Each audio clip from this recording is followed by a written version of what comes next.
Good morning, everybody. Thanks for joining us, and thanks for the opportunity to present key findings and the impacts we see for the broadband service providers from our recent analysis of broadband data usage.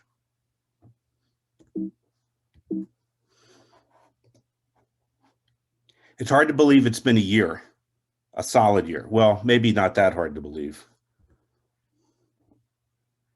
Our lives remain altered, and how we spend each day has been so much different than it was when this all started in late February and March of last year.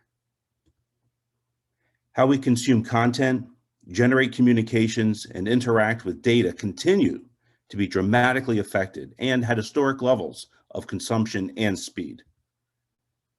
And whether it's work from home, remote learning, or just streaming entertainment, subscribers all over the world are putting demands on broadband networks and expecting to receive the quality of experience they want. We're not quite out of the tunnel, but we can see our way. Vaccines are here, and the world is ramping up its efforts. And how the next year's usage demands play out remain to be seen. We have our thoughts, and we'll talk about that. But our insights tell us our high usage is here to stay, especially as businesses report a post-pandemic environment heavily skewed toward flexible work-from-home policies. But how we got here is as important as where we're going. During this webinar, we'll take a look back at this full year of pandemic broadband usage.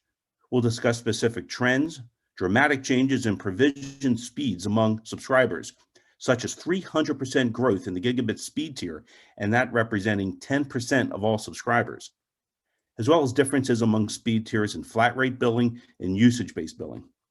We'll also take a deeper dive into something that's taken on greater urgency during this time, the growing demand on upstream bandwidth. And we'll tie all this back to its impact on providers and the opportunities these insights provide. Hi, I'm Larry Siegel. I'll be serving as your host on today's webinar. I'm going to introduce our agenda, talk a bit about our role in developing this ongoing groundbreaking report, and then turn it over to our CEO and founder, Mark Trudeau, who will take us on a deep dive into the key findings and their impacts for broadband providers. And as I'm sure you're accustomed to in the last year, as we go through our findings, if you have any questions, please submit your questions here on Zoom. If we don't respond during this session, we will follow up with you. So here's what we're going to go over today. A quick overview of what the OpenVault Broadband Insights Report is and how it's developed, the summary of the key findings, where we are as an industry in terms of growth of broadband data usage, what are power users and their impact for operators. Then we're going to basically take the vantage point of a full year in lockdown, what it's done to usage, and take that deep dive into upstream and downstream changes and what that means for providers. We'll take a look at trends on European data, how that compares to North America, and trends across provision broadband speeds, as I've hinted at earlier. We've also updated our new unpopular average broadband household index and tell you where that is. And then we'll close with a quick look at OpenVault and our suite of solutions that allow us to create not just industry insights that you'll see today, but also actionable insights with our solutions for your broadband offering. And then, of course, we'll take any questions that you submit. We're a 10-year-old company specializing in proprietary solutions for broadband operators. And as I mentioned, we provide actionable insight and tools based on usage analytics. We've provided these solutions for over 150 operators in North America, Latin America, Europe. We've helped operators improve annual revenue by hundreds of millions of dollars, and we do so for more operators than any other broadband solutions provider in the world. When it comes to this report, our tools gather broadband usage data generated by broadband provider customers in North America, Latin America, and Europe. And once within our platform, we create a holistic pool of data across millions of subscriber data usage records into which we execute a series of powerful analytic queries ranging from overall usage, tiered usage, plan migrations, geographic characteristics. These then yield the insights which have implications for broadband providers. We share this and these impacts with our quarterly OpenVault Broadband Insights Report or advisories, or OVBIs. Now to get into what we found in the fourth quarter and how that compares to year-over-year visibility, here's OpenVault founder and CEO, Mark Trudeau. Great, thanks, Larry. So, yeah, it certainly has been a year that none of us will ever forget. In the broadband space, as Larry mentioned, we've been doing this for a long time. We're actually now entering our 11th year in business, and we have never seen a year like 2020. So I'm going to hit on some of the highlights here really quickly, and then we'll get into some of the details. So to start with, not surprisingly, a huge surge in usage, 40% year over year. We are also seeing in that power user category significant growth continuing in the category of greater than 1 and greater than 2 terabytes. Again, Larry mentioned the fact that subscribers are upgrading their speeds, and we've now for the first time hit a plateau or hit a level where over half of subscribers are actually provisioned for between 100 and 2 megabits per second. We also continue to see some differences in characteristics between operators that have usage-based billing in place and those that continue to offer unlimited usage, and particularly in areas like provision speeds, and the fact that usage-based billing operators actually have a much higher percentage of customers on their gigabit services, and we'll talk about that a little bit as well. Same kind of theme, overall, we're seeing usage levels vary, whether it's a flat rate billing or usage-based billing network, where 30% more 2 terabyte users are on operators that have flat rate billing in place. So we'll get into those details as well. And then also, if you remember in our last OVBI, we introduced something called the average broadband household benchmark and a set of indices. It kind of shows what the average household looks like. So we'll show you how that might have changed here over the past year. And Europe, continues to grow at a very high rate, although still below the North American levels that we see. We'll get into how that looks in comparison.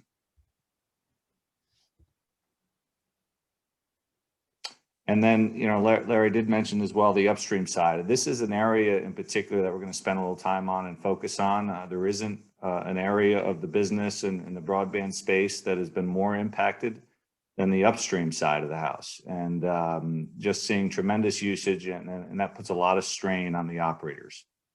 So we'll dive into the details of that as well.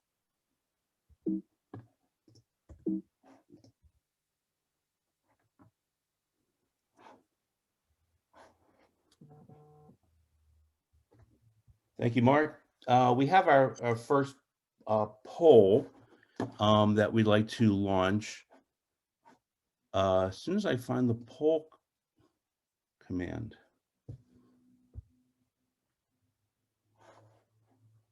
Going back to our control center, are you able to launch the poll for us?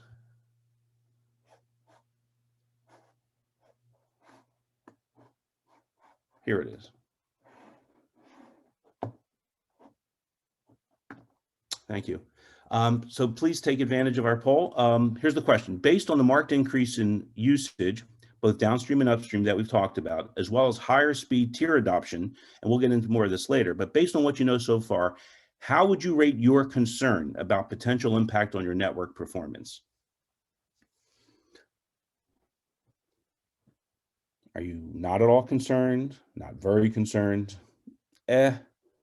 somewhat concerned, or are you very concerned? We'll give this another 20 seconds for you to take the poll, and then we'll share our results.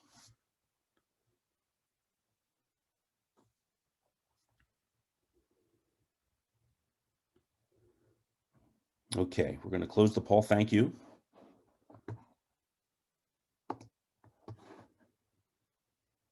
So as you can see, majority of folks somewhat concerned, and I think that makes sense. So we'll give you reasons about why you're concerned and certainly what we can do about that. So we talked about the past year, and as the report tells us, it's unquestionably been one of tremendous change for our industry, Service providers have experienced across-the-board growth in consumptions and speeds, testing networks as never before. You know this better than anybody. So we're going to do a deep dive now, and we'll bring Mark back to get us into it.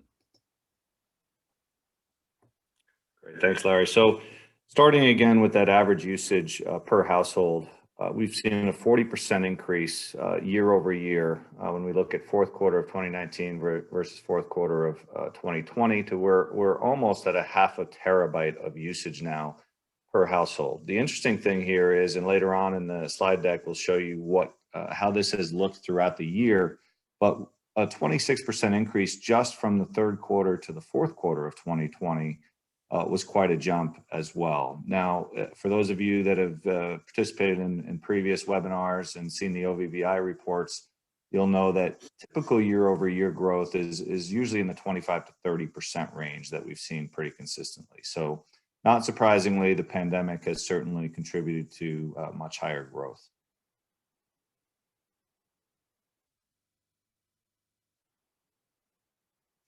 Now, we've seen growth as well from third quarter to fourth quarter, and we always like to show the difference between flat rate and usage-based billing operators and how the growth has changed or how it varies, actually. There's not much of a variance. Both operators, both types of operators have experienced significant growth from the third quarter to the fourth quarter. You know, as we go through the presentation, we will point out some other areas where there are variances between the characteristics of usage for these types of operators.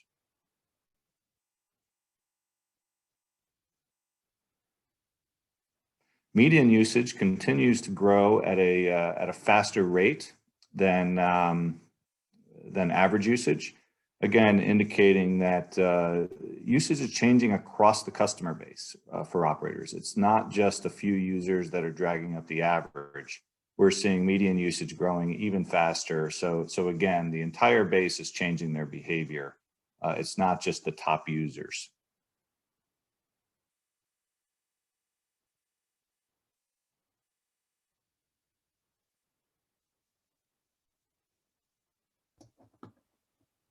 And now we'll get into power users.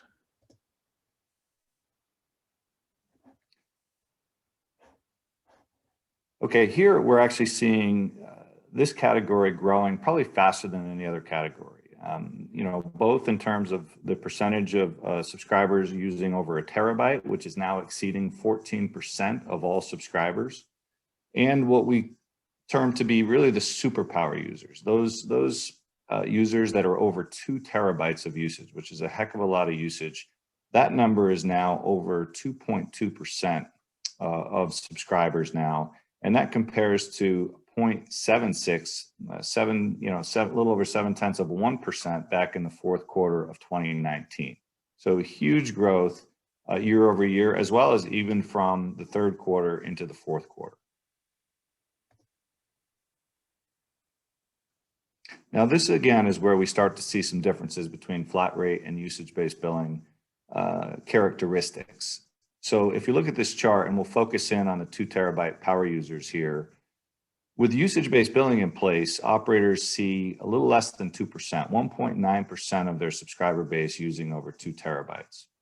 When it's flat rate billing or unlimited usage in place, they see a much higher percent, 2.5%, which actually, it means 31% more subscribers are using over 2 terabytes when it's unlimited, as compared to when there's usage-based billing in place, which again comes with usage quotas.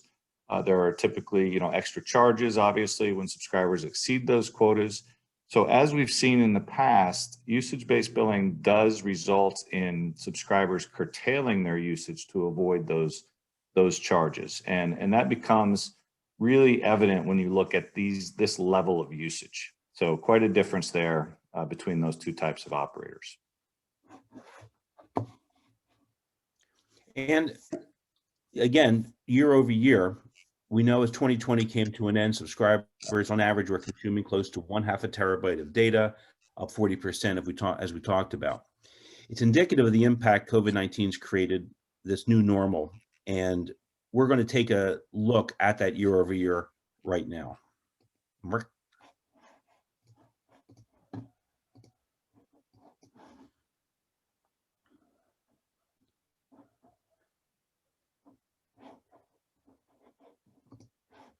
Back to you, Mark. All right, thanks, Larry. So this is an interesting chart because this shows us 20, by month usage in 2019, the blue line versus the orange, the 2020 numbers. And not surprisingly, we see in March, April, quite a delta there between those lines. That's obviously when the pandemic started taking hold, lockdowns started occurring. We saw a huge jump in usage in that March, April timeframe. So I'm going to focus in on a couple things on this chart. One, just focusing on 2020 for a second, we did notice usage start to settle back in, where after April, things started plateauing a little bit.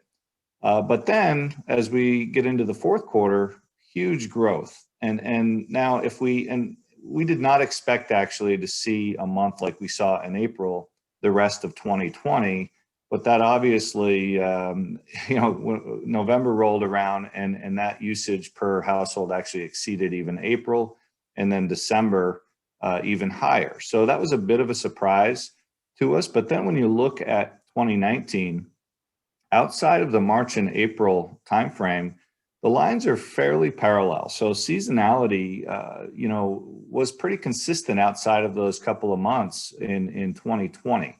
So it's going to be really interesting to see what happens here in 2021, whether that same seasonality, is going to take hold, and whether we'll have kind of parallel lines when we compare year over year. But obviously the growth in the fourth quarter, drove these usage per household to levels that we've never seen before.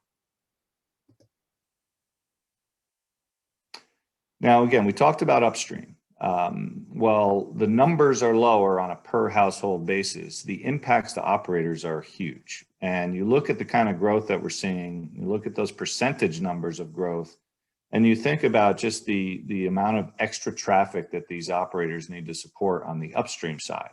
Again, not a surprise given video calling and gaming and the popularity and such that this is occurring. But upstream, sides of the network have really been under a lot of strain. And these are areas, especially for the cable DOCSIS providers that have more capacity challenges that they have to deal with. So there's particular areas of focus here that we'll spend some more time on as we go through the presentation.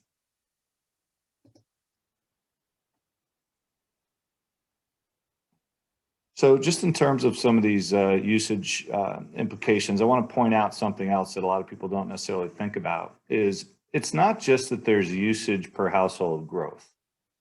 This has been one of the best years for many operators in terms of adding subscribers, net new subscribers, right? So not a lot of churn, but a lot of growth in terms of the number of subscribers. So when you compare both usage increases per household and many more households served because of new subscriber additions, the impacts to the network are actually even greater. It's not just 40% more usage, that's the per household number. But when you add subscriber growth, you're seeing many operators needing to support actually close to 60% more traffic than they did a year ago at this time. So again, just a lot of strain on these networks that operators really have done a fantastic job of supporting, but it doesn't come without its challenges. We talked about median usage. Again, we don't need to harp on it too much, but the fact is everybody's usage behavior has changed.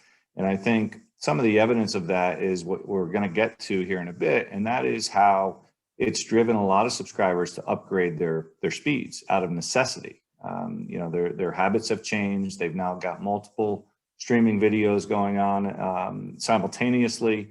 A lot of things are causing the need for more bandwidth, and that has driven a lot of speed increases that we've observed.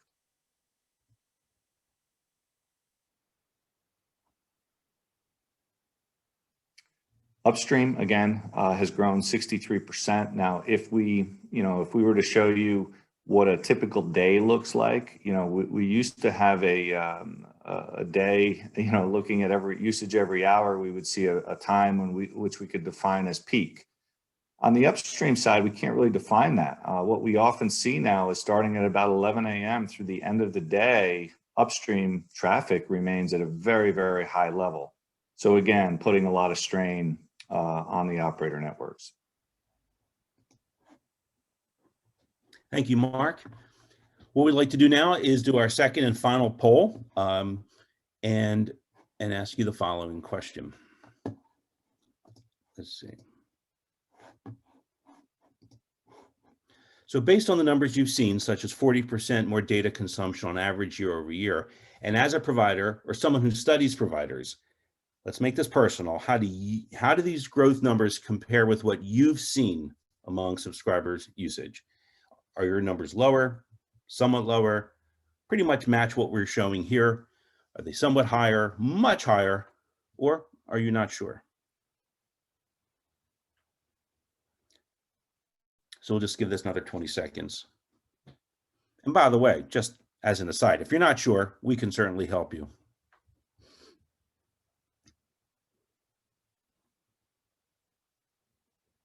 All right, people are voting fast and furious. Just give this another 10 seconds.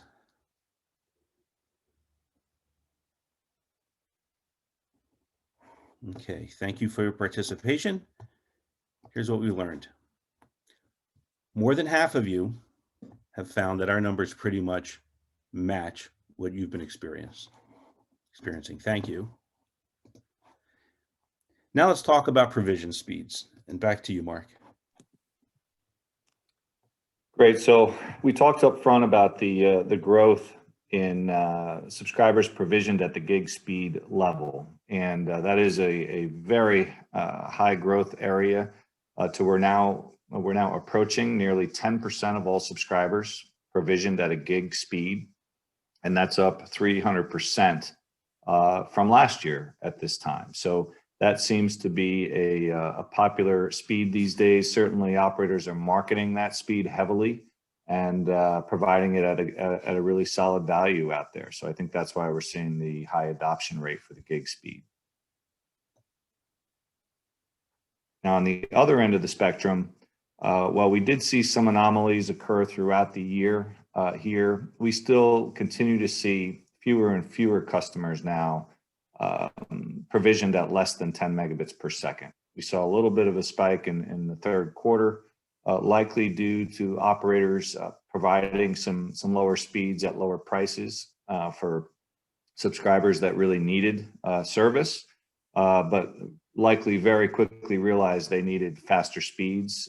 So that number is settled back down to about 4.4% of all subscribers now have under 10 megabits per second. So quite a change in provision speeds, and quite a difference, obviously, when you look at that level speed versus the gig speed. Now, back to what we talked about up front, for the first time now, over half subscribers happen to be in this category of 100 to 200 megabits per second. Remember, we're looking at millions of subscribers and what their actual provision speeds are. So 100 to 200 is the most popular at this stage. And again, when you think about the subscribers' needs out there between simultaneous streaming and improved quality of devices and therefore bandwidth requirements, 4K TVs, et cetera, it's not a surprise subscribers need these kind of speeds to get the service that their household requires.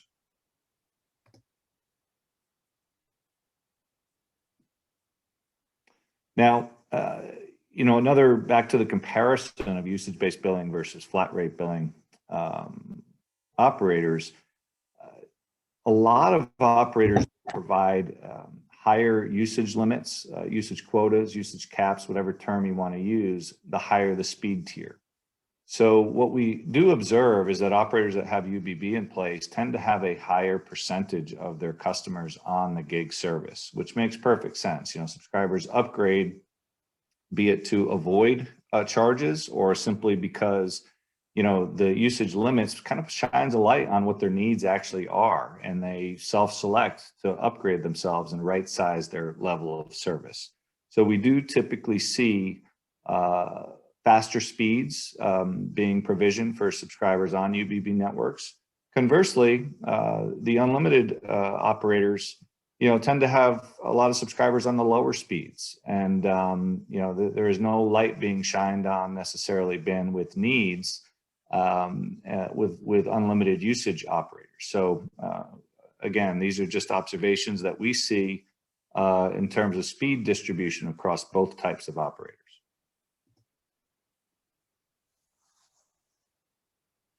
So again, the gig speed tier is growing really exponentially.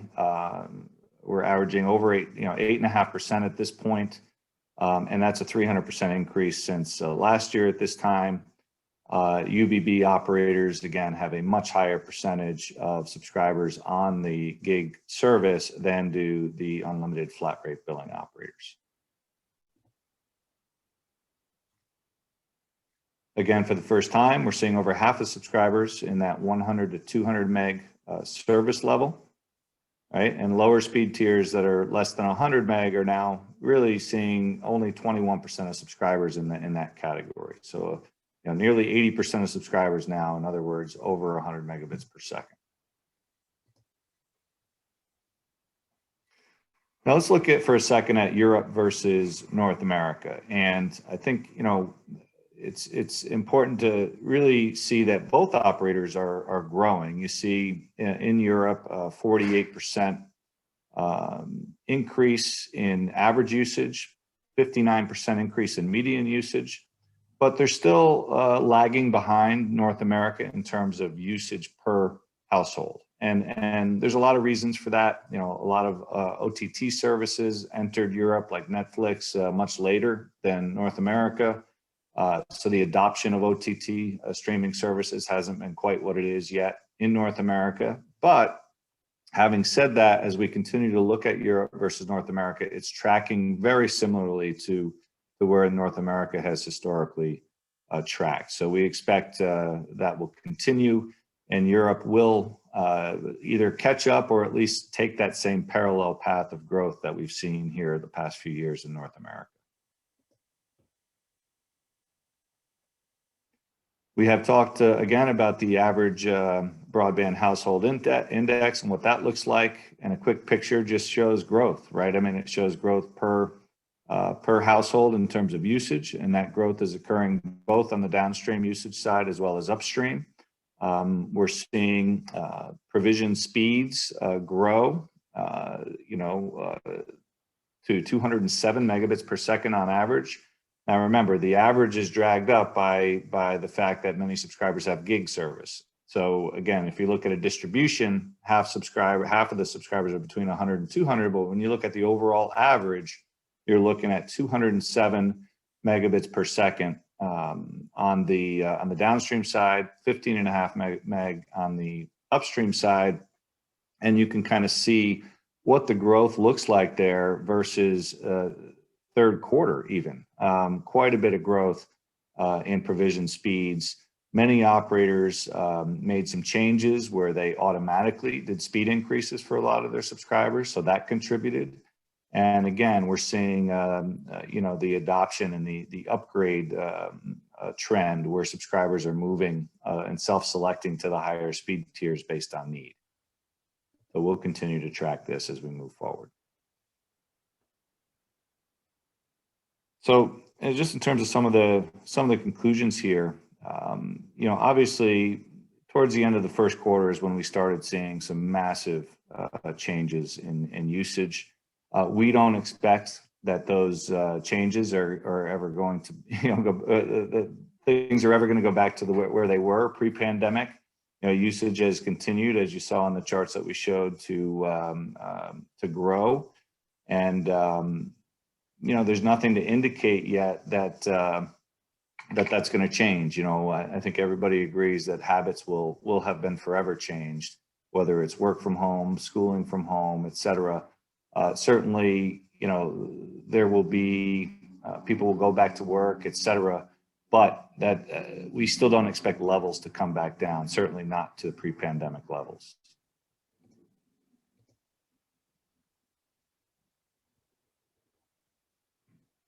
So, as we talked about, it's not just average usage growth. It's the fact that broadband has become an essential service. More and more subscribers have to be supported at these higher levels of usage. And all of this puts a lot of strain on operators' networks. And they need to ultimately serve these customers the way they expect and provide the service in the speeds that are expected and that subscribers are paying for. So this just puts extra strain on networks across the board.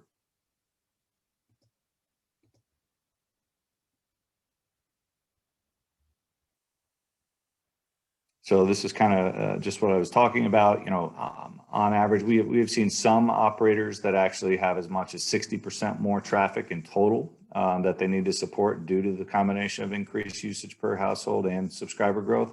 On average, as far as the industry is concerned, that number is 51%. So imagine, you know, having to support 51% more demand than the previous year, and what that you know, what that does to the network, you know, capacity requirements.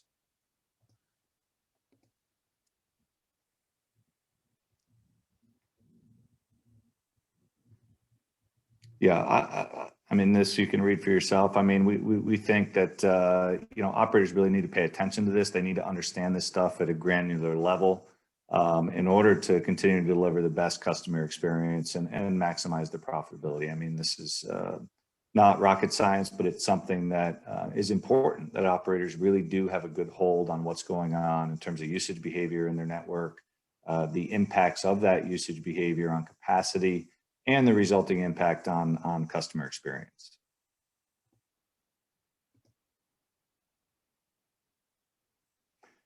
And again, you know, we continue to track the characteristics of usage-based billing versus flat rate. There's a lot talked about, you know, a lot in the media about usage caps, and, you know, you're seeing a lot of announcements about, you know, Comcast, et cetera. You know, we see and observe characteristics of both types of operators, and not surprisingly, we're seeing things like usage at the highest levels somewhat curtailed for operators that provide usage-based billing. But at the same time, it prevents abusers from hurting the service of others in shared networks. In flat rate billing networks, you know, you're seeing unlimited usage, and you're seeing sometimes the ramifications of that with certain subscribers that actually are just abusing the network because there's no monetary penalty for doing so. So there are arguments to be made on both sides as to what makes sense, but what we're obviously just reporting here are the characteristics in terms of usage behavior and the delta between each type of operator. So, you know, we have been doing this for a long time. Obviously, we provide the tools and the analytics, and I'll get into that here in a second, to help operators with this type of stuff. But it's critical that they're paying attention to it, because with the move to broadband first, many operators killing video altogether, or at the very least not trying to retain video customers. Broadband being an essential service that it is, operators need these tools to gain visibility into what's going on, so that they can best serve their customers, drive revenues, improve network performance, and ultimately subscriber satisfaction.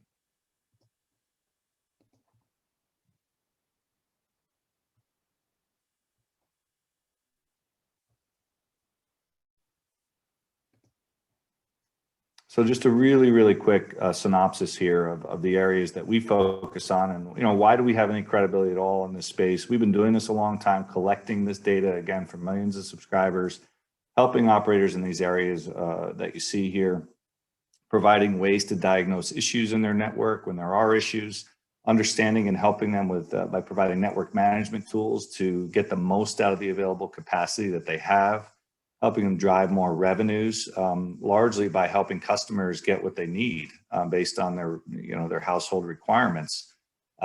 Things like usage-based billing are tools that can do that.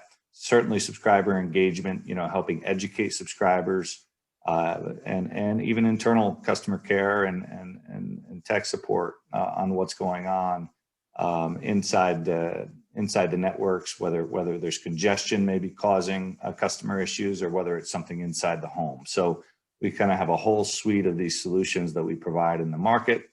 And it's the data that's collected from offering these solutions that allows us to report on all the stats that you've heard today and other OVBIs.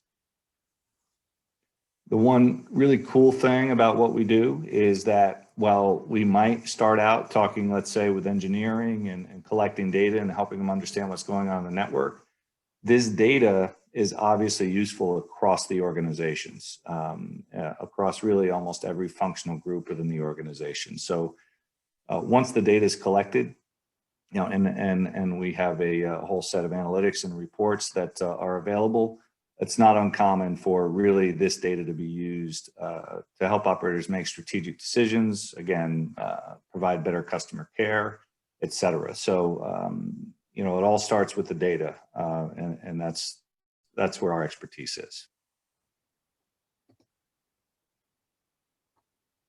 Thank you, Mark. I understand from your agent that you'll be sticking around for some Q&A. So before that, I just want to remind those here that you can download the latest OVBI, which has nearly all the charts that you saw here today, along with some other text and context, to go to our website, and you could download that.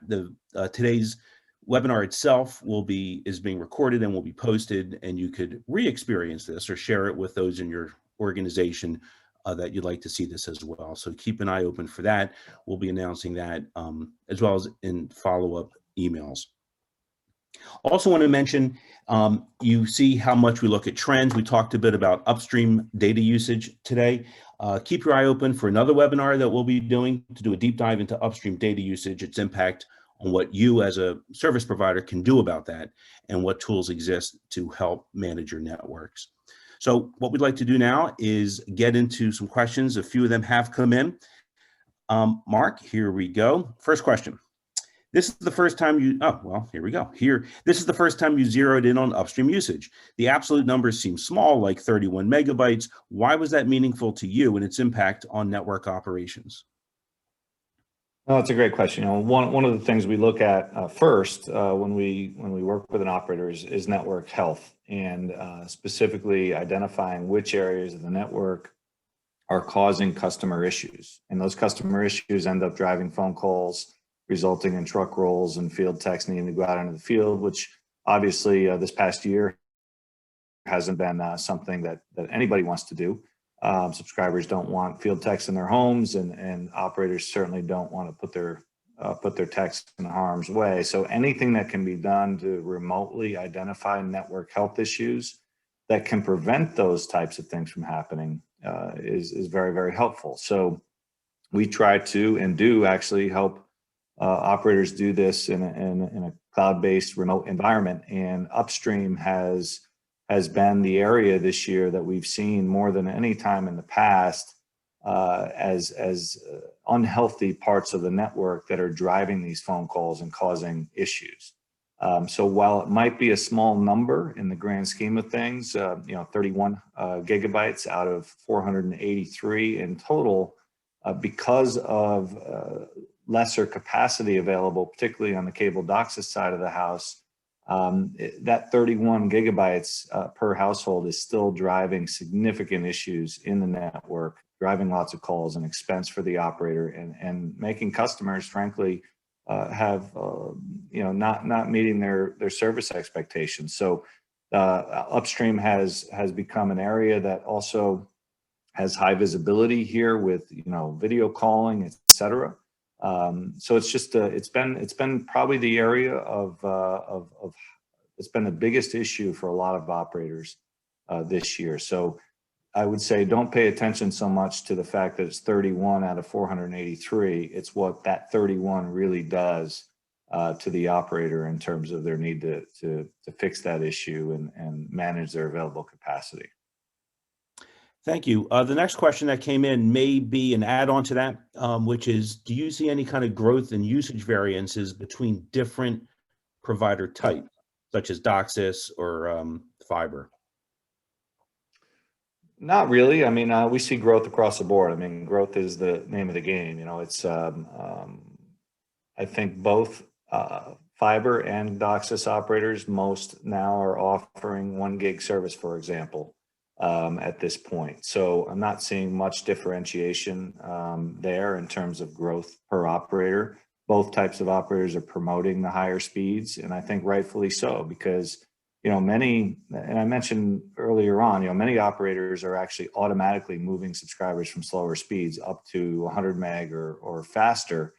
They're doing that for a couple of reasons. One, provide better service, but that better service is actually going to help the operator as well, right? So many subscribers just simply don't have a big enough pipe going into their home that they need.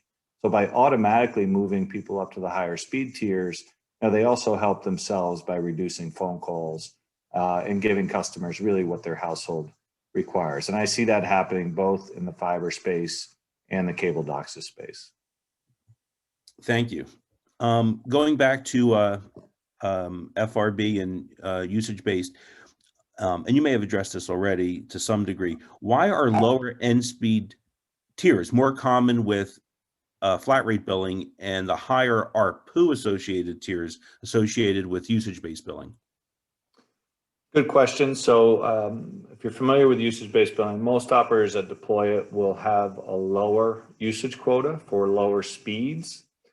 So if you're in a usage-based billing environment, your usage levels might cause you to get an overage fee, right? So you're more likely to pay attention to the speed tiers, which often if you upgrade to a faster speed, you're going to get a higher usage quota and thereby avoid those overage fees.